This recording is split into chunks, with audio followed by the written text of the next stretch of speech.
हाँ जी students welcome करते हैं तुहाडा तूर स्टडी क्लास यूट्यूब चैनल ਦੇ ਵਿੱਚ इस वीडियो ਦੇ ਵਿੱਚ स्टूडेंट्स ਆਪਾਂ ਜਿਹੜੇ कि BA semester 3 Punjab university Chandigarh ਦੇ ਲਈ ਆਪਾਂ ਪ੍ਰੀਵੀਅਸ ਈਅਰ ਕੁਐਸਚਨ ਪੇਪਰ ਲੈ ਕੇ ਆਏ ਹਾਂ ਤੇ ਸਟੂਡੈਂਟਸ ਮੈਂ ਤੁਹਾਨੂੰ ਇਹ ਵੀ ਦੱਸਣਾ ਚਾਹੁੰਦੀ ਹਾਂ ਕਿ ਆਪਾਂ ਨੇ ਜਿਹੜੇ ਕਿ ਇੱਕ ਲੌਂਗ ਕੁਐਸਚਨ ਵਾਲੀ ਵੀਡੀਓ ਬਣਾਈ ਹੋਈ ਆ ਜਿਹਦੇ ਵਿੱਚ ਆਪਾਂ ਨੇ ਪ੍ਰੀਵੀਅਸ ਈਅਰ ਜਿਹੜੇ ਕੁਐਸਚਨਸ ਨੇ 2015 ਤੋਂ ਲੈ ਕੇ 2023 ਤੱਕ ਜਿੰਨੇ ਵੀ ਇੰਪੋਰਟੈਂਟ ਕੁਐਸਚਨਸ ਨੇ ਸਾਰੇ ਇੱਕੋ ਵੀਡੀਓ ਦੇ ਵਿੱਚ ਆਪਾਂ ਨੇ ਦੱਸੇ ਹੋਏ ਨੇ ਵੀ ਕਿਹੜਾ ਕੁਐਸਚਨ ਬਾਰ-ਬਾਰ ਰਿਪੀਟ ਹੋ ਰਿਹਾ। ਠੀਕ ਹੈ, ਇਨ ਸ਼ਾਰਟ ਟਾਈਮ ਦੇ ਵਿੱਚ ਤੁਸੀਂ ਆਪਣਾ ਉਹ ਕੁਐਸਚਨ ਯਾਦ ਕਰਕੇ ਆਪਣੇ ਵਧੀਆ ਐਗਜ਼ਾਮ ਨੂੰ ਜਿਹੜੇ ਕਿ ਪਾਸ ਕਰ ਸਕਦੇ ਹੋ।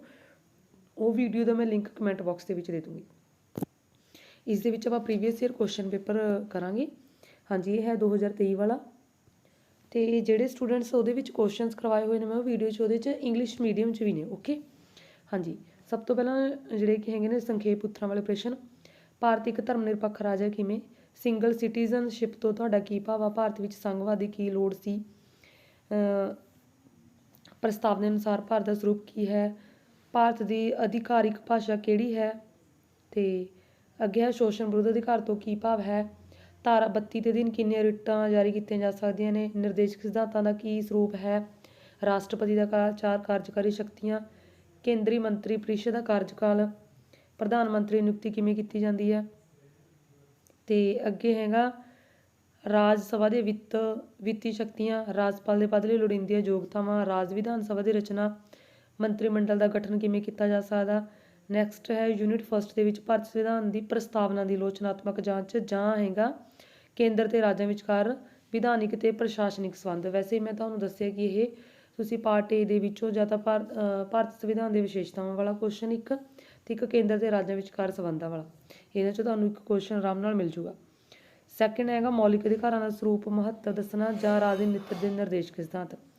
ਅੱਗੇ ਹੈਗਾ ਯੂਨਿਟ 3 ਦੇ ਵਿੱਚ ਭਾਰਤ ਦੇ ਪ੍ਰਧਾਨ ਮੰਤਰੀ ਦੀ ਸ਼ਕਤੀਆਂ ਅਤੇ ਸਥਿਤੀ। ਲੋਕ ਸਭਾ ਦੀ ਰਚਨਾ ਤੇ ਕਾਰਜ।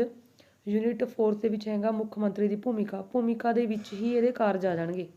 ਕਾਰਜ ਨੂੰ ਕੰਮ ਵੀ ਕਿਹਾ ਜਾ ਸਕਦਾ ਤੇ ਇਹਨੂੰ ਇਹ ਵੀ ਕਿਹਾ ਜਾ ਸਕਦਾ ਭੂਮਿਕਾ, ਕਾਰਜ, ਕੰਮ, ਸ਼ਕਤੀਆਂ, ਇੱਕੋ ਆਨਸਰ ਆਊਗਾ। ਠੀਕ ਹੈ, ਇਹ ਆਪਾਂ ਨੇ ਚੈਨਲ ਤੇ ਕਰਵਾਤਾ। ਮੁੱਖ ਮੰਤਰੀ ਦੀ ਭੂਮਿਕਾ, ਕਾਰਜ, ਉਹਦੇ ਸ਼ਕਤੀਆਂ, ਨਿਯੁਕਤੀ ਕਿਵੇਂ ਹੁੰਦੀ ਹੈ, ਸਾਰਾ ਆਪਣੇ ਕੁਐਸਚਨ ਕਰਾਤਾ। ਭਾਰਤ ਸੰਵਿਧਾਨ ਦੇ ਵਿਸ਼ੇਸ਼ਤਾਵਾਂ ਵਾਲਾ ਕੁਐਸਚਨ ਵੀ ਕਰਵਾਤਾ। ਅੱਗੇ ਹੈ ਹਾਈ ਕੋਰਟ ਦੀ ਰਚਨਾ ਤੇ ਸ਼ਕਤੀਆਂ। ਅੱਗੇ ਹੈਗਾ ਸਟੂਡੈਂਟਸ 2022 ਵਾਲਾ, ਫੈਬ 2022 ਵਾਲਾ। ਹਾਂਜੀ, ਪਹਿਲਾਂ ਹੈਗੇ ਨੇ ਸ਼ਾਰਟ ਕੁਐਸਚਨਸ। ਭਾਰਤੀ ਸੰਵਿਧਾਨ ਦੇ ਸਭ ਤੋਂ ਵੱਡੇ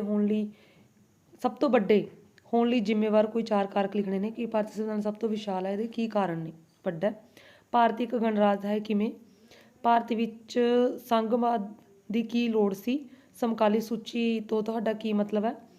ਕੀ ਭਾਰਤੀ ਸੰਸਦ ਮੌਲਿਕ ਅਧਿਕਾਰਾਂ ਵਿੱਚ ਸੋਧ ਕਰ ਸਕਦੀ ਹੈ?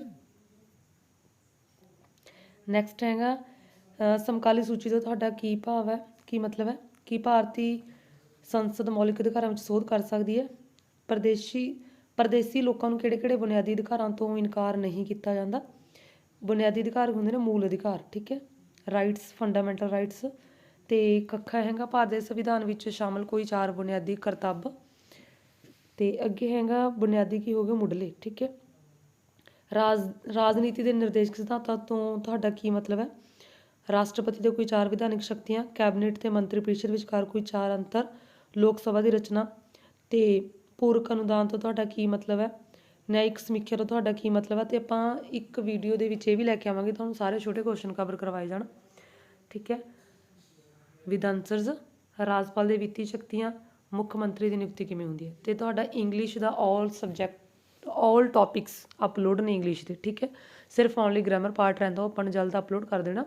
ਤੇ ਹਿਸਟਰੀ ਦੇ ਸਾਰੇ ਟੌਪਿਕਸ ਅਪਲੋਡ ਕੀਤੇ ਹੋਏ ਨੇ ਆਪਾਂ ਨੇ। ਪੋਲੀਟੀਕਲ ਸਾਇੰਸ, ਠੀਕ ਹੈ, ਨਾਲ ਦੀ ਨਾਲ ਕਰ ਰਹੇ ਤੇ ਆਪਣਾ ਸੋਸ਼ੋਲੋਜੀ ਤੇ ਪੰਜਾਬੀ ਲਿਟਰੇਚਰ ਦਾ ਗ੍ਰਾਮਰ ਪਾਰਟ ਸਾਰਾ ਅਪਲੋਡ ਹੋ ਚੁੱਕਿਆ। ਵਿਰੋਕਤੀ, ਰਸ ਤੇ ਭਾਸ਼ਾ ਦੀਆਂ ਵੰਨਗੀਆਂ। ਠੀਕ ਹੈ, ਸਿਰਫ ਉਹਦਾ ਬਾਕੀ ਕਵਿਤਾ ਵਗੈਰਾ ਵਾਲਾ ਰਹਿ ਗਿਆ ਤੇ ਸਫ਼ਰਨਾਮਾ ਰਹਿ ਗਿਆ ਤੇ ਪੰਜਾਬੀ ਲਾਜ਼ਮੀ ਦਾ ਵੀ ਸਾਰਾ ਅਪਲੋਡ ਹੈ। ਠੀਕ ਹੈ, ਪਲੇਲਿਸਟ ਤੁਸੀਂ ਵਿਜ਼ਿਟ ਕਰਕੇ ਆਪਣੇ ਪਲੇਲਿਸਟ ਦੇ ਵਿੱਚ ਸਾਰੇ ਵੀਡੀਓਜ਼ ਵਾਚ ਕਰ ਸਕਦੇ ਹੋ। ਇਹ ਵੀ ਮੈਂ ਕਮੈਂਟ ਬਾਕਸ ਦੇ ਵਿੱਚ ਪਿੰਨ ਕਰ ਦੂੰਗੀ। ਰਾਜਪਾਲ ਦੇ ਵਿੱਤੀ ਸ਼ਕਤੀਆਂ। ਮੁੱਖ ਮੰਤਰੀ ਨਿਯੁਕਤੀ ਕਿਵੇਂ ਹੁੰਦੀ ਹੈ? ਅੱਗੇ ਹੈਗਾ ਭਾਗ 1 ਦੇ ਵਿੱਚ। ਠੀਕ ਹੈ, ਲੌਂਗ ਕੁਐਸਚਨ। ਭਾਰਤ ਦੇ ਸੰਵਿਧਾਨ ਦੀਆਂ ਬੁਨਿਆਦੀ ਵਿਸ਼ੇਸ਼ਤਾਵਾਂ। ਭਾਰਤ ਵਿੱਚ ਕੇਂਦਰ ਤੇ ਰਾਜਾਂ ਵਿਚਕਾਰ ਜਿਹੜੇ ਵਿਧਾਨਿਕ, ਪ੍ਰਸ਼ਾਸਨਿਕ ਤੇ ਵਿੱਤੀ ਸੰਬੰਧਾਂ ਦੀ ਚਰਚਾ। ਦੇਖੋ, ਮੈਂ ਤੁਹਾਨੂੰ ਦੱਸਿਆ ਕਿ ਸੰਵਿਧਾਨ ਦੇ ਵਿਸ਼ੇਸ਼ਤਾਵਾਂ ਵਾਲਾ ਤੇ ਇੱਕ ਸੰਬੰਧਾਂ ਵਾਲਾ ਕੁਐਸਚਨ ਕਰ ਲਿਓ, ਇਹਨਾਂ 'ਚ ਤੁਹਾਨੂੰ ਇੱਕ ਆਰਾਮ ਨਾਲ ਆ ਜਾਊਗਾ ਐਗਜ਼ਾਮ 'ਚ। ਮੌਲਿਕ ਅਧਿਕਾਰਾਂ ਤੋਂ ਕੀ ਮਤਲਬ ਹੈ, ਠੀਕ ਹੈ, ਭਾਵ ਹੈ ਤੁਹਾਡਾ, ਤੇ ਸਮਾਨਤਾ ਦੇ ਅਧਿਕਾਰ ਤੇ ਆਜ਼ਾਦੀ ਦੇ ਅਧਿਕਾਰਾਂ ਬਾਰੇ ਦੱਸਣਾ। ਇਹਦੇ ਵਿੱਚੋਂ ਤੁਸੀਂ ਅਧਿਕਾਰਾਂ ਵਾਲਾ ਕਰ ਲਓ। ਭਾਰਤ ਵਿੱਚ ਰਾਜਨੀਤੀ ਦੇ ਨਿਰਦੇਸ਼ ਸਿਧਾਂਤ ਕਿੱਥੋਂ ਤੱਕ ਲਾਗੂ ਕੀਤੇ ਗਏ ਨੇ। ਤੇ ਅੱਗੇ ਹੈਗਾ ਭਾਰਤ ਦੇ ਸੁਪਰੀਮ ਕੋਰਟ ਦੀ ਨਿਆਇਕ ਸਮੀਖਿਆ ਦੀ ਸ਼ਕਤੀ ਦੀ ਵਰਤੋਂ ਤੇ ਨੋਟ ਲਿਖਣਾ। ਲੋਕ ਸਭਾ ਦੇ ਸਪੀਕਰ ਦੇ ਕੰਮ ਅਤੇ ਸ਼ਕਤੀਆਂ। ਭਾਗ ਫੋਰਸ ਦੇ ਵਿੱਚ ਮੁੱਖ ਮੰਤਰੀ ਦੇ ਕੰਮ ਅਤੇ ਸ਼ਕਤੀਆਂ। ਰਾਜ ਵਿਧਾਨ ਸਭਾ ਦੀ ਰਚਨਾ, ਕਾਰਜ ਅਤੇ ਸ਼ਕਤੀਆਂ। ਅੱਗੇ ਹੈਗਾ 2021 ਵਾਲਾ, ਹਾਂਜੀ, ਇਸ ਦੇ ਵਿੱਚ ਹੈਗੇ ਨੇ ਸ਼ਾਰਟ ਕੁਐਸਚਨਸ। ਪਹਿਲਾਂ ਭਾਰਤ ਦੇ ਸੰਵਿਧਾਨ ਨੂੰ ਪ੍ਰਭਾਵਿਤ ਕਰਨ ਵਾਲੇ 4 ਤੱਤ। ਭਾਰਤ ਇੱਕ ਗਣਤੰਤਰ ਹੈ ਕਿਵੇਂ। ਭਾਰਤ ਵਿੱਚ ਸੰਘਵਾਦ ਦੀ ਕੀ ਜ਼ਰੂਰਤ ਸੀ। ਬਕਾਇਆ ਵਿਸ਼ਿਆਂ ਤੋਂ ਤੁਹਾਡਾ ਕੀ ਭਾਵ ਹੈ। ਭਾਰਤ ਦੇ ਸੰਵਿਧਾਨ ਦਾ ਕਿਹੜਾ ਚੈਪਟਰ ਤੇ ਕਿਹੜੇ ਅਨੁਛੇਦ ਮੌਲਿਕ ਅਧਿਕਾਰਾਂ ਨਾਲ ਸੰਬੰਧਿਤ ਨੇ। ਕਿਹੜੇ ਮੌਲਿਕ ਅਧਿਕਾਰ ਵਿਦੇਸ਼ੀਆਂ ਨੂੰ ਪ੍ਰਾਪਤ ਨਹੀਂ ਹਨ। ਅੱਗੇ ਹੈਗਾ ਕੁਐਸਚਨ ਭਾਰਤ ਦੇ ਸੰਵਿਧਾਨ ਵਿੱਚ ਸ਼ਾਮਲ ਕੋਈ 4 ਮੌਲਿਕ ਕਰਤੱਵ। ਰਾਜ ਦੀ ਨੀਤੀ ਦੇ ਨਿਰਦੇਸ਼ਕ ਸਿਧਾਂਤਾਂ ਬਾਰੇ ਜਾਣਕਾਰੀ ਦੇਣੀ ਆ। ਰਾਸ਼ਟਰਪਤੀ ਦੇ ਕੋਈ 4 ਕਾਰਜਕਾਰੀ ਸ਼ਕਤੀਆਂ। ਮੰਤਰੀ ਮੰਡਲ ਤੇ ਮੰਤਰੀ ਪਰਿਸ਼ਦ ਵਿਚਕਾਰ ਕੋਈ 4 ਅੰਤਰ। ਰਾਜ ਸਭਾ ਦੀ ਰਚਨਾ। ਇੱਕ ਪਬਲਿਕ ਬਿੱਲ ਨੂੰ ਕਾਨੂੰਨ ਬਣਨ ਤੋਂ ਪਹਿਲਾਂ ਕਿਹੜੇ ਕਿਹੜੇ ਪੜਾਵਾਂ ਵਿੱਚੋਂ ਲੰਘਣਾ ਪੈਂਦਾ। ਕਿ ਸੁਪਰੀਮ ਕੋਰਟ ਆਪਣੇ ਦਿੱਤੇ ਹੋਏ ਫੈਸਲਿਆਂ ਵਿੱਚ ਬਦਲਾਅ ਕਰ ਸਕਦੀ ਹੈ। ਅੱਗੇ ਹੈਗਾ ਰਾਜਪਾਲ ਦੀ ਨਿਯੁਕਤੀ ਕਿਵੇਂ ਹੁੰਦੀ ਹੈ। ਮੁੱਖ ਮੰਤਰੀ ਕਿਵੇਂ ਨਿਯੁਕਤ ਕੀਤਾ ਜਾਂਦਾ। ਅੱਗੇ ਹੈਗਾ ਭਾਰਤ ਦੇ ਸੰਵਿਧਾਨ ਦੇ ਮੁੱਖ ਵਿਸ਼ੇਸ਼ਤਾਵਾਂ। ਭਾਰਤ ਦੇ ਸੰਵਿਧਾਨ ਦੀ ਇਕਾਤਮਕ ਸ਼ਕਤੀਆਂ ਵਿਸ਼ੇਸ਼ਤਾਵਾਂ ਕਿਹੜੀਆਂ ਨੇ। ਨੈਕਸਟ ਹੈਗਾ ਭਾਗ ਸੈਕਿੰਡ ਦੇ ਵਿੱਚ ਮੌਲਿਕ ਅਧਿਕਾਰਾਂ ਤੋਂ ਕੀ ਭਾਵ, ਇਹਨਾਂ ਦੇ ਸਰੂਪ ਦੀ ਵਿਆਖਿਆ ਕਰਨੀ ਆ। ਭਾਰਤ ਵਿੱਚ ਰਾਜਨੀਤੀ ਨਿਰਦੇਸ਼ ਸਿਧਾਂਤਾਂ ਨੂੰ ਕਿਸ ਹੱਦ ਤੱਕ ਲਾਗੂ ਕੀਤਾ ਗਿਆ। ਥਰਡ ਦੇ ਵਿੱਚ ਭਾਰਤ ਦੇ ਰਾਸ਼ਟਰਪਤੀ ਸੰਕਟਕਾਲੀਨ ਸ਼ਕਤੀਆਂ। ਲੋਕ ਸਭਾ ਦੇ ਸਪੀਕਰ ਦੇ ਕੰਮ ਅਤੇ ਸ਼ਕਤੀਆਂ। ਭਾਗ ਸੱਸੇ ਦੇ ਵਿੱਚ ਹੈਗਾ ਫੋਰਥ ਦੇ ਵਿੱਚ ਰਾਜਪਾਲ ਦੇ ਕੰਮ ਅਤੇ ਸ਼ਕਤੀਆਂ। ਰਾਜਪਾਲ ਤੇ ਰਾਸ਼ਟਰਪਤੀ ਇਹਨਾਂ ਦੀਆਂ ਪਾਵਰਸ ਵੀ ਸੇਮ ਹੋਣਗੀਆਂ, ਬਸ ਸਿਰਫ ਰਾਜਪਾਲ ਸਟੇਟ ਦੇ ਵਿੱਚ ਹੋਊਗਾ ਤੇ ਰਾਸ਼ਟਰਪਤੀ ਸੈਂਟਰ ਦੇ ਵਿੱਚ। ਐਵੇਂ ਪ੍ਰਧਾਨ ਮੰਤਰੀ ਤੇ ਮੁੱਖ ਮੰਤਰੀ ਜਿਹੜੇ ਕਿ ਸਟੇਟ ਦੇ ਵਿੱਚ ਤੇ ਪ੍ਰਧਾਨ ਮੰਤਰੀ ਸੈਂਟਰ ਦੇ ਵਿੱਚ। ਰਾਜ ਵਿਧਾਨ ਸਭਾ ਦੀ ਰਚਨਾ ਤੇ ਕੰਮ ਅਤੇ ਸ਼ਕਤੀਆਂ। ਹਾਂਜੀ, ਅੱਗੇ ਹੈਗੇ ਨੇ ਸ਼ਾਰਟ ਕੁਐਸਚਨ। ਭਾਰਤ ਦੇ ਸੰਵਿਧਾਨ ਨੂੰ ਉਧਾਰ ਦੀ ਥੈਲੀ ਦੇ ਰੂਪ 'ਚ ਕਿਉਂ ਕਿਹਾ ਜਾਂਦਾ। ਕੇਂਦਰੀ ਸੰਸਦ ਦੇ 2 ਸਦਨ। ਸੰਵਿਧਾਨ ਦੀ 42ਵੀਂ ਸੋਧ ਦੁਆਰਾ ਪ੍ਰਸਤਾਵਨਾ ਵਿੱਚ ਕਿਹੜੇ ਨਵੇਂ ਸ਼ਬਦ ਸ਼ਾਮਲ ਕੀਤੇ ਗਏ ਨੇ। ਸਮਕਾਲੀ ਸੂਚੀ ਬਾਰੇ ਰਾਜਾਂ ਦੀ ਕੀ ਸਥਿਤੀ ਹੈ। ਕੀ ਭਾਰਤੀ ਸੰਸਦ ਮੌਲਿਕ ਅਧਿਕਾਰਾਂ ਵਿੱਚ ਸੋਧ ਕਰ ਸਕਦੀ ਹੈ। ਸਰਕਾਰੀ ਕਮਿਸ਼ਨ ਦੀਆਂ 4 ਸਿਫਾਰਸ਼ਾਂ। ਅੱਗੇ ਹੈਗਾ ਭਾਰਤ ਦੇ ਸੰਵਿਧਾਨ ਵਿੱਚ ਸ਼ਾਮਲ ਕੋਈ 4 ਬੁਨਿਆਦੀ ਕਰਤੱਵ। ਰਾਜ ਦੀ ਨੀਤੀ ਨਿਰਦੇਸ਼ਕ ਸਿਧਾਂਤਾਂ ਦਾ ਉਦੇਸ਼ ਕੀ ਹੈ। ਰਾਸ਼ਟਰਪਤੀ ਦੇ ਅਹੁਦੇ ਲਈ ਕੋਈ 4 ਜ਼ਰੂਰੀ ਯੋਗਤਾਵਾਂ। ਉਹ ਸ਼ਰਤਾਂ ਜਿਨ੍ਹਾਂ ਤਹਿਤ ਪ੍ਰਧਾਨ ਮੰਤਰੀ ਨਾਮਜ਼ਦਗੀ ਵਿੱਚ ਰਾਸ਼ਟਰਪਤੀ ਆਪਣੇ ਵਿਵੇਕ ਦੀ ਵਰਤੋਂ ਕਰ ਸਕਦਾ। ਤੇ ਰਾਜ ਸਭਾ ਦਾ ਚੇਅਰਮੈਨ ਕੌਣ ਹੈ। ਧੰਨਵਾਦ ਦੇ ਪ੍ਰਸਤਾਵ ਦਾ ਤੁਹਾਡਾ ਕੀ ਭਾਵ ਆ। ਕੋਰਟ ਆਫ ਰਿਕਾਰਡ ਵਜੋਂ ਕਿਸ ਨੂੰ ਜਾਣਿਆ ਜਾਂਦਾ। ਰਾਜ ਮੰਤਰੀ ਮੰਡਲ ਦੀ ਰਚਨਾ ਕੀ ਹੈ। ਹਾਈ ਕੋਰਟ ਦੇ ਜੱਜਾਂ ਨੂੰ ਹਟਾਉਣ ਦਾ ਕੀ ਤਰੀਕਾ ਹੈ। ਅੱਗੇ ਯੂਨਿਟ ਫਸਟ ਦੇ ਵਿੱਚ ਭਾਰਤੀ ਸੰਵਿਧਾਨ ਦੀਆਂ ਮੁੱਖ ਵਿਸ਼ੇਸ਼ਤਾਵਾਂ, ਪ੍ਰਸਤਾਵਨਾ ਦੀ ਵਿਸ਼ੇਸ਼ਤਾਵਾਂ। ਭਾਰਤੀ ਸੰਵਿਧਾਨ ਦੇ ਇਕਾਤਮਕ ਵਿਸ਼ੇਸ਼ਤਾਵਾਂ ਬਾਰੇ ਚਰਚਾ ਕਰਨੀ ਹੈ। ਮੌਲਿਕ ਅਧਿਕਾਰਾਂ ਤੁਹਾਡਾ ਕੀ ਭਾਵ ਆ, ਉਹਨਾਂ ਦੇ ਸੁਭਾਅ ਜਾਂ ਵਿਸ਼ੇਸ਼ਤਾਵਾਂ ਨੂੰ ਵਿਸਥਾਰ ਦੇ ਵਿੱਚ ਦੱਸਣਾ। ਭਾਰਤੀ ਸੰਵਿਧਾਨ ਵਿੱਚ ਸ਼ਾਮਲ ਰਾਜਨੀਤੀ ਨਿਰਦੇਸ਼ਕ ਸਿਧਾਂਤ ਮੁਲਾਂਕਣ ਕਰਨਾ ਇਹਨਾਂ ਦਾ। ਪ੍ਰਧਾਨ ਮੰਤਰੀ ਦੀਆਂ ਸ਼ਕਤੀਆਂ, ਭੂਮਿਕਾ। ਨਿਆਂਪਾਲਿਕਾ ਦੀ ਸੁਤੰਤਰਤਾ ਦੇ ਖਤਰਿਆਂ ਬਾਰੇ ਵਿਸਥਾਰ ਦੇ ਰੂਪ ਦੇ ਵਿੱਚ ਦੱਸਣਾ, ਇਹਨਾਂ ਨੂੰ ਹਟਾਉਣ ਲਈ ਸੁਝਾਅ। ਯੂਨਿਟ 4 ਦੇ ਵਿੱਚ ਰਾਜ ਵਿਧਾਨ ਸਭਾ ਦੇ ਕਾਰਜ ਤੇ ਸ਼ਕਤੀਆਂ। ਹਾਈ ਕੋਰਟ ਦੀ ਰਚਨਾ, ਕਾਰਜ ਅਤੇ ਸ਼ਕਤੀਆਂ। ਨੈਕਸਟ ਉਸ ਤੋਂ ਅਗਲਾ ਪੇਪਰ ਹੈ ਪ੍ਰੀਵੀਅਸ। ਹਾਂਜੀ, ਭਾਰਤੀ ਸੰਘ ਦੀ ਸਰਕਾਰੀ ਭਾਸ਼ਾ ਕਿਹੜੀ ਹੈ। ਸੰਵਿਧਾਨ ਦੀ ਪ੍ਰਸਤਾਵਨਾ ਤੁਹਾਡਾ ਕੀ ਭਾਵ ਆ। ਕੀ ਪ੍ਰਸਤਾਵਨਾ ਭਾਰਤ ਦੇ ਸੰਵਿਧਾਨ ਦਾ ਭਾਗ ਹੈ। ਸੰਘ ਸੂਚੀ ਤੋਂ ਕੀ ਭਾਵ ਆ। ਸੰਘਵਾਦ ਤੋਂ ਤੁਹਾਡਾ ਕੀ ਭਾਵ ਹੈ। ਸਰਕਾਰੀ ਆਯੋਗ ਦੇ 4 ਸੁਝਾਅ। ਧਾਰਾ 21 ਕੀ ਹੈ। ਸੰਵਿਧਾਨ ਵਿੱਚ ਸ਼ਾਮਲ ਕੋਈ 4 ਮੌਲਿਕ ਕਰਤੱਵ। ਰਾਸ਼ਟਰਪਤੀ ਦੀ ਚੋਣ ਵਿਧੀ। ਰਾਜ ਸਭਾ ਦਾ ਸਭਾਪਤੀ ਕੌਣ ਹੈ। ਲੋਕ ਸਭਾ ਦੀ ਵਿੱਤੀ ਸ਼ਕਤੀਆਂ। ਭਾਰਤ ਦੇ ਸੁਪਰੀਮ ਕੋਰਟ ਦੇ ਜੱਜਾਂ ਦਾ ਸੇਵਾ ਕਾਲ ਕੀ ਹੈ। ਨਿਆਇਕ ਪੁਨਰ ਨਿਰੀਖਣ ਤੋਂ ਤੁਹਾਡਾ ਕੀ ਭਾਵ ਹੈ। ਰਾਜਪਾਲ ਦੀ ਨਿਯੁਕਤੀ ਕਿਵੇਂ ਹੁੰਦੀ ਹੈ ਅਤੇ ਹਾਈ ਕੋਰਟ ਦੇ ਜੱਜਾਂ ਦੀ ਨਿਯੁਕਤੀ ਕਿਵੇਂ ਹੁੰਦੀ ਹੈ। ਅੱਗੇ ਹੈਗਾ ਭਾਰਤੀ ਸੰਵਿਧਾਨ ਦੀਆਂ ਵਿਸ਼ੇਸ਼ਤਾਵਾਂ। ਭਾਰਤੀ ਸੰਘਵਾਦ ਅਰਧ ਸਿੰਘਾਤਮਕ ਹੈ, ਵਿਆਖਿਆ ਕਰੋ। ਸੈਕਿੰਡ ਯੂਨਿਟ ਦੇ ਵਿੱਚ ਹੈਗੇ ਨੇ ਭਾਰਤੀ ਸੰਵਿਧਾਨ ਵਿੱਚ ਸ਼ਾਮਲ ਮੌਲਿਕ ਅਧਿਕਾਰਾਂ ਦੀ ਵਿਆਖਿਆ।